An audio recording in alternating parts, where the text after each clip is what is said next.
Whoever said it is always darkest before the dawn has not paid attention to nature. It's actually said by a theologian trying to provide consolation to people. It's actually darkest right after sunset, before any moonlight appears in the sky. And actually, the way the sky looks just before dawn is sort of like this, a brilliant blue that gets lighter and lighter, like the lighter blues in our windows. Advent begins in darkness. In the season, in our season, 4 weeks away from the winter solstice, it's actually going to get darker, not lighter, in the season of Advent. The winter solstice, the shortest and darkest day of the year, is the fourth Sunday of Advent.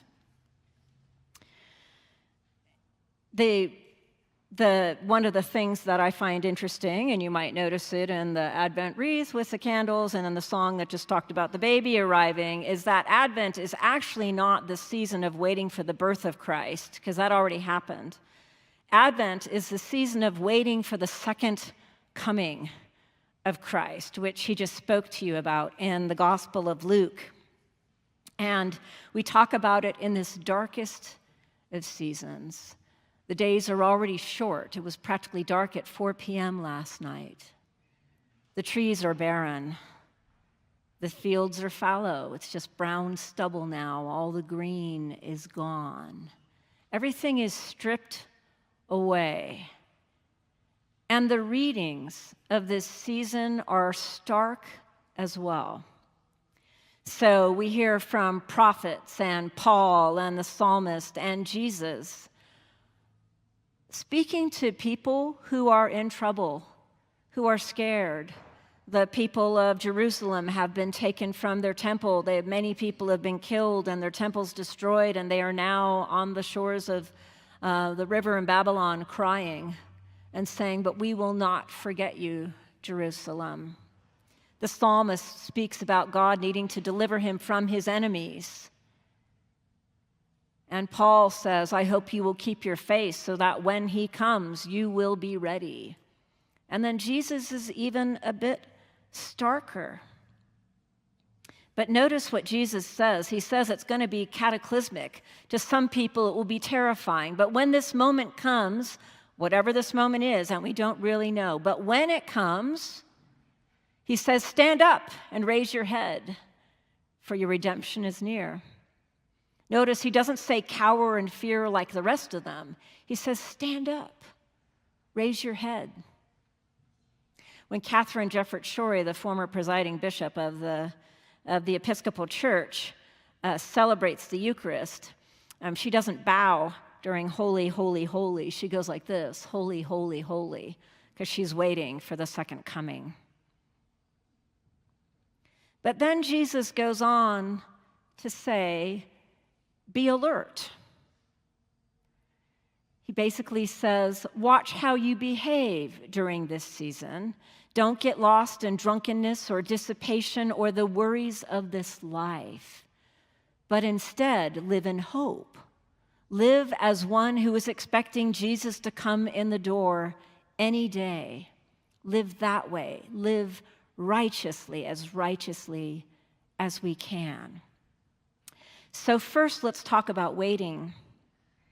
I tried to imitate for you what waiting feels like for us sometimes, for the kids, and how kids, I can't wait anymore. But a lot of us have that kind of going on in our head, right? When am I going to get that phone call from that friend? When is my daughter going to call me? When is this going to happen? When's my son going to get his life together? When is the repair guy ever going to show up? Right? That's us in our heads. We try to act like we're not children in our heads, but we sort of are at times. Waiting is difficult. And there's a huge difference between waiting with a known deadline. You know when your grandson is graduating from college. You know when you're going to get your test results. You know when this holiday or that holiday is going to occur, or when summer vacation with the cousins is going to happen. And so it's easier because you know. It is much more difficult to wait when you don't know when it's going to happen. Whenever. And Jesus says the second coming is whenever.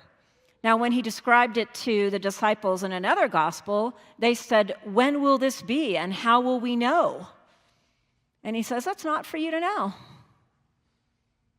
The spirituality of this season is about waiting for something that you can't even describe, so how will you know it when you see it? And you don't have any idea whether it's in the next 10 minutes or in 5,000 years.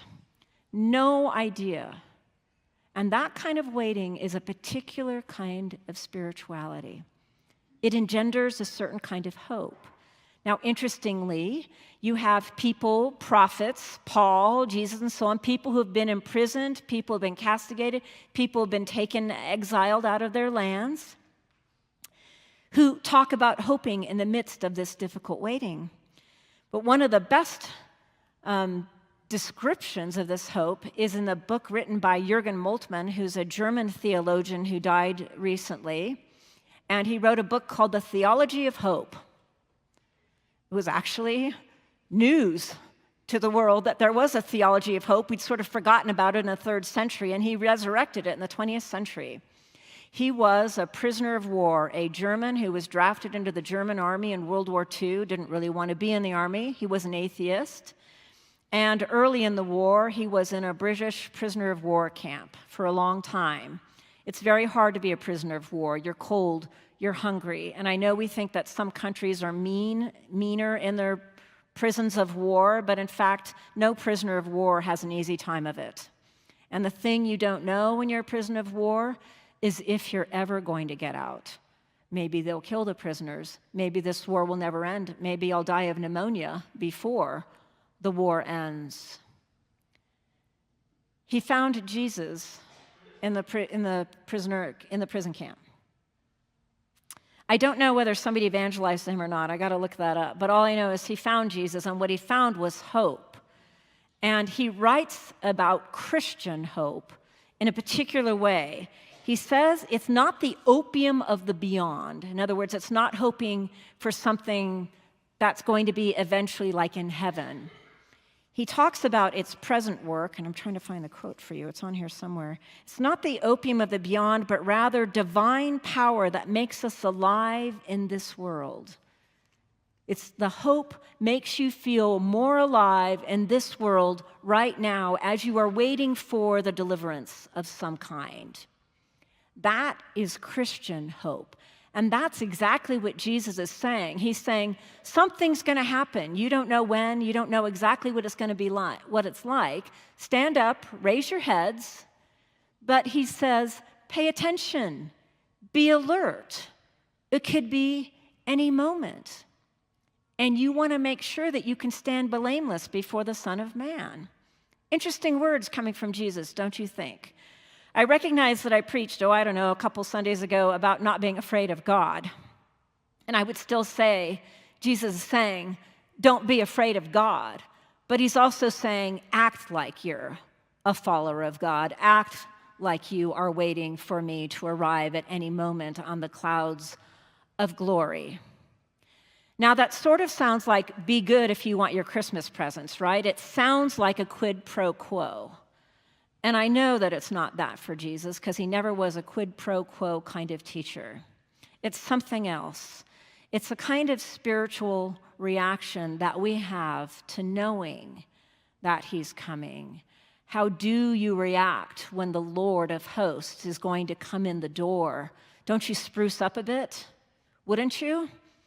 Wouldn't you clean up your act a little bit? Forgo the alcohol? Don't spend the whole holiday season eating and eating and eating and buying and buying and buying, but rather saying, how might I help my neighbor? How might I love my neighbor and my God even more? Now, from our point of view, it's a little quid pro quo. Like, I have to admit that if I was told Jesus is coming tomorrow, I would probably live differently than if I heard that he was coming in 10 years. And that's exactly why God doesn't tell us, because we do that, don't we? We just do. I will clean up my act, God, in 9.5 years. So I look good for those last 6 months. Wouldn't we all? Come on. I mean, there's just a thing that we human beings do. We have an economic sort of mind. And Jesus is saying, wait with the kind of expectant hope that doesn't actually care when it's going to happen because it's immaterial. He's saying, be alert and watchful at all times, lest you be caught unawares. And he's saying, if you live as if I'm coming in the door at every moment, you'll never be caught unawares. And in fact, that is how you want to be. You want to be in your pretty blue robe and all cleaned up and all ready to go when he comes. And so we wait, we hope, and we live through the divine power of this hope sent from God. Amen.